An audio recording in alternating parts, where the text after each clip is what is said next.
Good morning dears. അപ്പോൾ ഇന്ന് വീട്ടിലെല്ലാവരും ഉള്ളതുകൊണ്ടേ ഒരു day in my life video എടുക്കാമെന്ന് വിചാരിച്ചു. അപ്പോൾ കുറച്ച് റെസിപ്പീസും വിശേഷങ്ങളൊക്കെ പറഞ്ഞു പോവാം.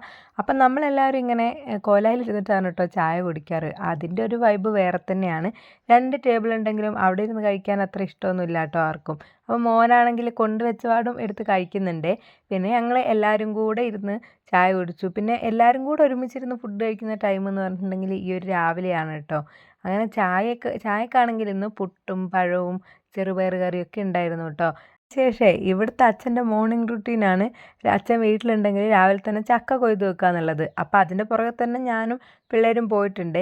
ഇവിടെ ചക്ക നിർബന്ധമാണ്. ഈ ചക്ക സീസൺ ആയി കഴിഞ്ഞിട്ടുണ്ടെങ്കിൽ ഏകദേശം ഒരു ഡിസംബർ തൊട്ട് പിന്നെ സെപ്റ്റംബർ വരെ ഇവിടെ ചക്ക ഉണ്ടാവും കേട്ടോ. സത്യം പറഞ്ഞാൽ ഒരു ചക്ക ലവറായി എനിക്കിവിടെ വന്നിട്ട് ചക്ക മടുത്തു പോയി. കാരണം ഡെയിലി ചക്ക ഇവിടെ എല്ലാവരും കഴിക്കുക. ഇതെങ്ങനെയാണ് അങ്ങനെ മടുപ്പ് കൂടാതെ കഴിക്കുന്നതെന്ന് ഞാൻ വിചാരിക്കും കേട്ടോ. പിന്നെ എന്നാലും സംഭവം ടേസ്റ്റൊക്കെയാണ്. പക്ഷെ എപ്പോൾ ഇങ്ങനെ കഴിക്കുമ്പോൾ നമുക്കൊരു മടുപ്പായിരിക്കും. അപ്പം അച്ഛൻ ലീവ് ഉണ്ടെങ്കിലും അച്ഛൻ എപ്പോഴും ഫുൾ ടൈം പറമ്പിൽ ഓരോ പണിയായിരിക്കും. അപ്പം ചക്കയൊക്കെ കൊയ്തിട്ട് അതിന് വേണ്ടി പോയതാണ് കേട്ടോ. അപ്പം അതിൻ്റെ കൂടെയാണെങ്കിൽ ഒരു പഴഞ്ചക്ക കിട്ടിയിട്ടുണ്ടായിരുന്നു കേട്ടോ. അങ്ങനെ അതൊക്കെ ഒന്ന് ടേസ്റ്റ് ചെയ്ത് നോക്കിയിട്ട് ബാക്കി അമ്മ ചക്ക പരിപാടിയിലേക്കാണ്. ഇത് പിന്നെ വേഗം അമ്മയും അരിഞ്ഞിട്ടോളും. എന്നാലും ഞാനൊന്ന് ഇവിടെയൊക്കെ ഒന്ന് അടിച്ചു വാരിയിട്ടിട്ട് അമ്മേനെ ഹെൽപ്പ് ചെയ്യാമെന്ന് വിചാരിച്ചു കേട്ടോ. അപ്പം ക്ലീനിങ് കഴിഞ്ഞാൽ പിന്നെ ഒരുവിധം പണിയൊക്കെ നമുക്ക് കഴിയുമല്ലോ. ഒന്ന് ക്ലീനാക്കി ഇട്ടു കേട്ടോ. ക്ലീനിങ് കഴിഞ്ഞാൽ പിന്നെ ബാക്കി പണികളൊക്കെ നമുക്ക് സാവധാനത്തിൽ ചെയ്താൽ മതിയല്ലോ. അപ്പോഴത്തേക്ക് അമ്മ ഇവിടെ ചക്ക അരിഞ്ഞിട്ട് കഴിയാനായിട്ടുണ്ടായിരുന്നേ. പിന്നെ എൻ്റെ നാത്തൂനാണെങ്കിലേ കല്യാണത്തിന് പോകാൻ വേണ്ടിയിട്ട് റെഡിയായി നിൽക്കുന്നുണ്ട് കേട്ടോ. അപ്പം ഞങ്ങളിങ്ങനെ ഓരോ കമൻറ്റൊക്കെ പറയുമായിരുന്നേ.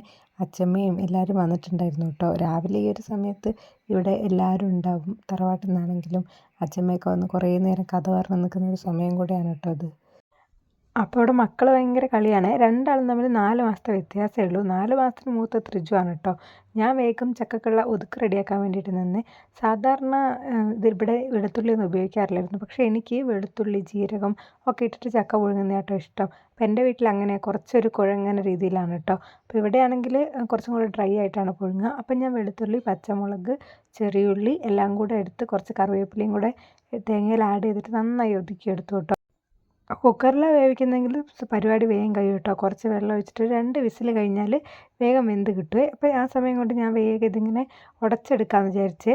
ഒരു നല്ലൊരു കയ്യിലെടുത്തിട്ട്, അതായത് തവി എടുത്തിട്ട് നന്നായിട്ട് ഞാനിതിങ്ങനെ ഉടച്ചെടുത്തിട്ടുണ്ട്. അപ്പം നല്ല സ്മെല്ല് വരുന്നുണ്ട് കേട്ടോ. ആ വെളുത്തുള്ളീൻ്റെതും മുളകിൻ്റെയും തേങ്ങേൻ്റെയൊക്കെ കുറച്ച് വെളിച്ചെണ്ണയും കൂടെ ഉറ്റിച്ച് കൊടുത്തിട്ടുണ്ടെങ്കിൽ നമ്മുടെ ചക്ക ഇവിടെ റെഡി ആയിട്ടുണ്ട് കേട്ടോ. ചൂടാറി കഴിഞ്ഞാൽ പിന്നെ ഇത് കഴിക്കാൻ വലിയ ടേസ്റ്റ് ഉണ്ടാവില്ല കേട്ടോ. ഞാൻ സാധാരണ എപ്പോഴും അങ്ങനെ ചക്ക കഴിക്കില്ല. ഒറ്റക്കൊക്കെ ആകുമ്പോൾ എനിക്ക് മടിയാണ് കേട്ടോ. പിന്നെ ഇപ്പോൾ അമ്മയും അച്ഛനും എല്ലാവരും ഉള്ളത് കൊണ്ട് പിന്നെ ഞാനും കൂടെ ഇരുന്ന് കഴിക്കാമെന്ന് വിചാരിച്ചേ. ചക്കയും അച്ചാറും നല്ല കോമ്പിനേഷനാണ് കേട്ടോ. പ്രത്യേകിച്ച് നാരങ്ങ അച്ചാർ. അങ്ങനെ അതൊക്കെ കൂട്ടിയിട്ട് കഴിച്ചു. അപ്പോഴത്തേക്കും പിന്നെ നല്ല വെയിൽ വരുന്നുണ്ടായിരുന്നു കേട്ടോ. ഞാൻ വിചാരിച്ചു വേഗം അലക്കിയിട്ട് മുറ്റത്ത് ആറിയിടാമെന്ന്. എപ്പോഴാണ് ഈ വെയിൽ പോവാന്ന് പറയാൻ പറ്റില്ല. രാവിലെ തന്നെ അലക്കുന്നത് സാധാരണ. പക്ഷെ ഇന്നാണെങ്കിൽ ചക്കേൻ്റെ പുറകെ നടന്നുകൊണ്ടാണ് കേട്ടോ ലേറ്റായി പോയത്. ഞാനേ ഒരു തട്ടിക്കൂട്ട് അവിൽ മിൽക്ക് ഉണ്ടാക്കിയാലോ എന്ന് വിചാരിച്ച്. പിന്നെ പിള്ളേരും ഉണ്ടല്ലോ. അപ്പോൾ ഇന്നലെ ഹസ്ബൻഡ് കൊണ്ടുവന്നതാണ് കേട്ടോ ഇതിനുള്ള സാധനങ്ങളൊക്കെ. അവിൽ മിൽക്ക് ഉണ്ടാക്കിക്കോ എന്ന് പറഞ്ഞിട്ട്. അപ്പം ഞാൻ അതിന് വേണ്ടിയിട്ട് പഴം ആദ്യം സെറ്റാക്കി എടുത്തു. പഴം ഒന്ന് അടിച്ചെടുത്തിട്ട് പിന്നെ കട്ടപ്പാലും കൂടെ ഒഴിച്ചിട്ട് പിന്നെ അതിലേക്ക് നമ്മൾ അവിൽ മിക്സ് ആക്കിയിട്ട്, ഈ പൊരി അവിൽ മിക്സ് ആക്കിയിട്ട് അങ്ങനെയാണ് കേട്ടോ സെറ്റാക്കുന്നത്. പിന്നെ ഇതെല്ലാവരും ഉണ്ടാക്കുന്നത് തന്നെയാണ്. നമ്മളിതിലേക്ക് കടല, പിന്നെ ടൂട്ടി ഫ്രൂട്ടി അങ്ങനത്തെ ഐറ്റംസൊക്കെ ചേർക്കാം. പക്ഷേ എനിക്ക് അങ്ങനെയൊന്നും ഇഷ്ടമല്ല കേട്ടോ. ബൂസ്റ്റ് അതൊക്കെ ഒരുപാട് ആർഭാടായി പോവും. സിമ്പിളായിട്ട് കഴിക്കുന്നതാണ് ഇഷ്ടം കേട്ടോ. അപ്പം ഞാൻ വേഗം അതൊക്കെ സെറ്റാക്കിയിട്ട് അമ്മക്കും അച്ഛനൊക്കെ കൊടുത്ത് പിന്നെ ഞങ്ങളും കഴിച്ചിട്ടാ. പിന്നെ പിള്ളേർക്ക് കൊടുത്തപ്പോൾ അവർ കഴിച്ചേ ഇല്ല. അവർക്ക് പിന്നെ ഐസ്ക്രീമൊക്കെ കണ്ടാൽ വിടുകയില്ല. എന്നാൽ പിന്നെ ഇങ്ങനത്തെ ഐറ്റംസ് ഒന്നും അവർക്ക് വലിയ ഇഷ്ടമല്ല. പിന്നെ ഞാനും വിചാരിച്ചു പഞ്ചസാരയല്ലേ കഴിക്കുന്നില്ലെങ്കിൽ വേണ്ടാന്ന്. അപ്പോൾ അത് കഴിഞ്ഞിട്ട് ഞാൻ വേഗം അരി ഇടാൻ വേണ്ടി നിന്നേ. അരി ഇടുമ്പോഴേ ഞാൻ കുറേ പ്രാവശ്യം പച്ചവെള്ളത്തിൽ കഴുകിയതിന് ശേഷം ലാസ്റ്റാണ് കേട്ടോ ചൂടുവെള്ളത്തിൽ കഴുകുക. പിന്നെ പച്ചവെള്ളത്തിൽ കഴുകുമ്പോൾ പിന്നെ ചെടിയിലേക്കൊക്കെ വെള്ളം ഒഴിച്ച് കൊടുത്താൽ അത് നല്ലതാണല്ലോ. അപ്പോൾ അതിന് ശേഷം പിന്നെ ഞാൻ കല്ലുമ്മക്കായ കിട്ടിയിട്ടുണ്ടായിരുന്നു. അപ്പോൾ ഞാനും അമ്മയും കൂടെ അത് റെഡിയാക്കാമെന്ന് വിചാരിച്ചു. ഒരു 10-15 എണ്ണം മാറ്റി വെക്കുന്നുണ്ട്. അത് വൈകുന്നേരം വേറൊരു റെസിപ്പി ആയിട്ട് ഞാൻ വേറൊരു വീഡിയോയിൽ വരാം. അപ്പോൾ ഇപ്പോൾ ഇത് ഞാൻ റോസ്റ്റ് ഉണ്ടാക്കാൻ വേണ്ടിയിട്ടാണ്. സംഭവം ഇത് വേവിച്ചെടുത്താലൊക്കെ മതി. പക്ഷെ അങ്ങനെ വേവിച്ചെടുത്തിട്ടുണ്ടെങ്കിലേ ഒരു രുചി ഉണ്ടാവില്ല. ഇങ്ങനെ നമ്മൾ ഇങ്ങനെ തന്നെ ആക്കി എടുക്കണം.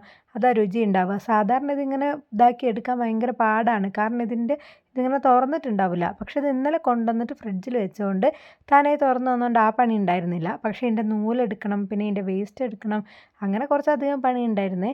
എന്നാലും ചെറിയ കല്ലുമ്മക്കായ ആണെങ്കിൽ അതിൻ്റെ ഉള്ളിൽ അത്യാവശ്യം ഇറച്ചിയൊക്കെ ഉണ്ടായിരുന്നു കേട്ടോ. സാധാരണ ചിലതിലൊന്നും തീരെ ഇറച്ചി ഉണ്ടാവില്ല, ഇതിലാണെങ്കിൽ നല്ല ഇറച്ചി ഉണ്ടായിരുന്നേ.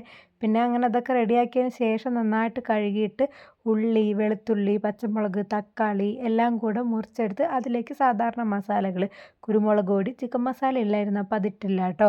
പിന്നെ മഞ്ഞൾപ്പൊടി, മല്ലിപ്പൊടി, മുളക് പൊടി എല്ലാം കൂടെ ചേർത്ത് കല്ലുമ്മക്കായ ചേർത്ത് കൊടുത്ത് കുറച്ച് വെള്ളമൊഴിച്ച് റോസ്റ്റ് ആക്കി എടുത്തു കേട്ടോ. അധികം ചാറാക്കിയിട്ടില്ലേ. ബാക്കി കറികളൊക്കെ ഇന്ന് അമ്മയാണ് കേട്ടോ വെച്ചത്. ബീട്രൂട്ട് ഉപ്പേരി, അതുപോലെ മുരിങ്ങക്ക കറി. അതുകൊണ്ട് അതൊന്നും എനിക്ക് വീഡിയോ എടുക്കാൻ പറ്റിയില്ല. അപ്പം ഞാൻ ഓരോ തിരക്കിലായതുകൊണ്ട്. അപ്പോൾ ഞാൻ അതുണ്ടാക്കുമ്പോൾ അമ്മ അവിടെയൊക്കെ ക്ലീൻ ആക്കുന്നുണ്ട്, ഫുള്ള് കഴുകി വൃത്തിയാക്കുന്നുണ്ട് കേട്ടോ.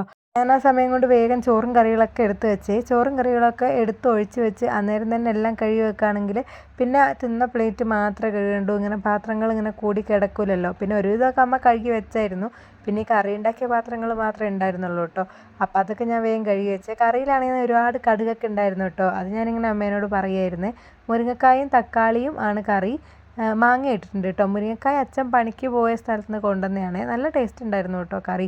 അല്ലെങ്കിൽ മുരിങ്ങക്കായൻ്റെ കറികളൊക്കെ നല്ല ടേസ്റ്റ് ആയിരിക്കുമല്ലോ. പിന്നെ ഉപ്പേരി ആണെങ്കിലും നല്ല ടേസ്റ്റ് ഉണ്ടായിരുന്നു. അങ്ങനെ പിന്നെ നമ്മുടെ സ്പെഷ്യൽ ഐറ്റം കല്ലുമ്മക്കായ ആണല്ലോ. കല്ലുമ്മക്കായ ഉണ്ടാകുമ്പം എനിക്ക് പിന്നെ ഇതൊന്നും വേണ്ട ആവശ്യമില്ല. അങ്ങനെ ഞാൻ ബാക്കിയുള്ള ക്ലീനിങ്ങും കാര്യങ്ങളൊക്കെ കഴിഞ്ഞ് കൊലായിൽ ചെന്ന് നോക്കുമ്പോൾ അമ്മ രണ്ടാളെയും കഴിപ്പിക്കുന്നുണ്ട് കേട്ടോ. രണ്ടാളും സെപ്പറേറ്റ് കഴിച്ചോളാം എന്ന് പറഞ്ഞുകൊണ്ട് തന്നെ രണ്ടാൾക്കും വേറെ വേറെ പ്ലേറ്റിൽ വെച്ച് കൊടുത്തിട്ടുണ്ട്. എന്നിട്ട് ഓരോന്നും പറഞ്ഞിട്ട് അവരെ കൊണ്ട് കഴിപ്പിക്കുന്നുണ്ട്. അങ്ങനെ അവർ ചോറൊക്കെ കഴിച്ച് കഴിഞ്ഞപ്പം അവിടെ എല്ലാം ക്ലീനാക്കി ഞങ്ങളും ഫുഡ് കഴിച്ചു കേട്ടോ. ഞാൻ ആദ്യം തന്നെ കല്ലുമ്മക്കായ കറി മാത്രം എടുത്തിട്ടാണ് കഴിച്ചത്. പിന്നെ കേട്ടോ ബാക്കി കറികളൊക്കെ കൂട്ടി കഴിച്ചേ. എനിക്ക് ഭയങ്കര ഇഷ്ടമാണ്, എൻ്റെ ഭയങ്കര ഫേവറേറ്റ് ആണ് കേട്ടോ ഈ കല്ലുമ്മക്കായൻ്റെ കറി. അപ്പോൾ ഇന്നത്തെ വിശേഷങ്ങൾ ഇത്രയൊക്കെ ഉള്ളൂ കേട്ടോ. അപ്പോൾ വീഡിയോ ഇഷ്ടമാവുകയാണെങ്കിൽ കണ്ട് സബ്സ്ക്രൈബ് ചെയ്ത് സപ്പോർട്ട് ചെയ്യണേ. താങ്ക്